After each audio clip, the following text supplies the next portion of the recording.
Allô tout le monde!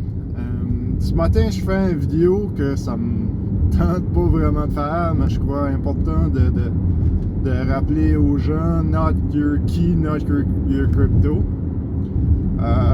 J'ai perdu un Ethereum complet.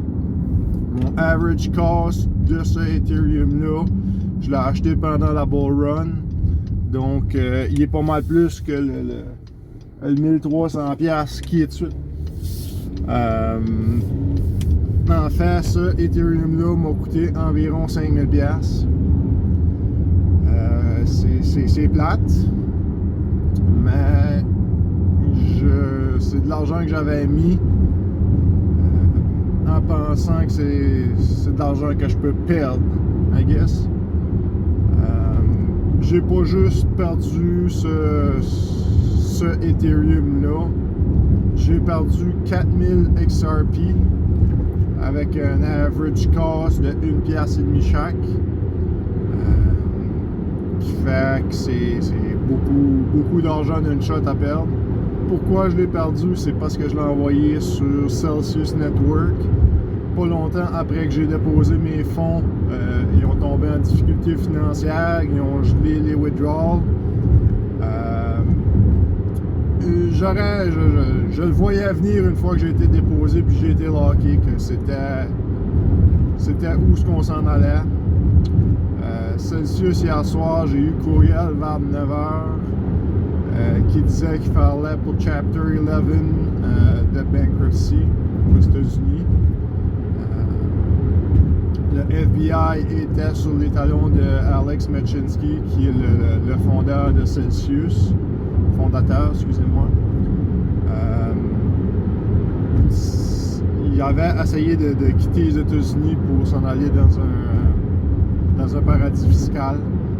Ça sonne sketchy un peu, là, mais écoute, on va voir qu'est-ce que ça va faire. Chapter 11, aux États-Unis, j'ai lu un peu qu'est-ce que c'était. C'était la loi de la protection sur la faillite. Donc, ils ont le droit d'utiliser les fonds à l'interne pour le roulement de la compagnie. Ils ne sont pas totalement fermés, ils mettent la clé dans la porte. Ils ont encore, dans le courriel, ça disait qu'ils ont encore 167 millions à leur disponibilité qu'ils vont utiliser pour essayer de restructurer puis éventuellement peut-être retourner sur une partie des fonds à leurs clients, ce que j'espère. Donc, en gros, c'est ça. Not your key, not your crypto. Quand je m'ai fait locker sur Celsius, j'ai été sur Ledger. Ledger, c'est un cold wallet. Ça ressemble un peu à une clé USB que tu déposes ton crypto dedans, qui est offline, donc tu peux pas te le faire hacker. Le seul downside qu'il peut y avoir avec un Ledger, c'est que tu perds ta key phrase. Qu'est-ce que une key phrase? C'est une série de mots qu'il faut que tu te rappelles en ordre pour débarrer ton ledger, débarrer ton wallet. Si tu perds cette série de mots-là, tu perds ton crypto. Il n'est pas retrouvable. C'est ultra safe. C'est même safe comme toi. Tu ne peux pas appeler un service à la clientèle, excusez-moi, pour leur demander de resetter ton password, resetter ton PIN. Si tu l'as perdu, il est long gone. Donc, je suggère au monde qui ont beaucoup de crypto de l'enlever sur les exchanges. BitBoy disait encore hier, en plus de Celsius, il y a 2 autres exchanges qui ont fait banqueroute. Donc, si tu veux pas être pris à perdre ton crypto,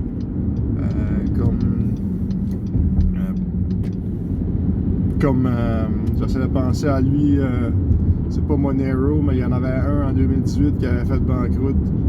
Il y a beaucoup de monde qui ont perdu du crypto dans la banqueroute de l'exchange. Encore là, quand tu investis dans les crypto, il faut que tu sois prêt à tout perdre. C'est de l'argent que tu n'as pas nécessairement besoin dans un immédiat futur. Que ce soit que tu investisses dans un coin comme Luna ou même UST, qui était le stablecoin de Luna, de Terra, excusez-moi. Il faut que tu sois prêt du jour au lendemain à perdre tes fonds. Oui, tu peux faire beaucoup de gains, il y a beaucoup plus de upside que de downside, mais présentement, en étant dans le bear market, beaucoup de monde n'avait pas anticipé que Bitcoin allait topper out à 69 000 US, puis ils sont over-leveragés.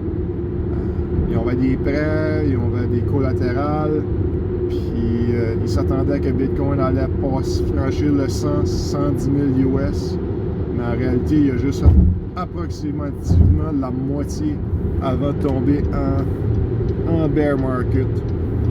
Donc, les gens n'ont pas nécessairement pris le profit qu'ils auraient dû. Même chose avec les exchanges, parce que toutes les matrix, les shots amenaient Bitcoin à 110 000.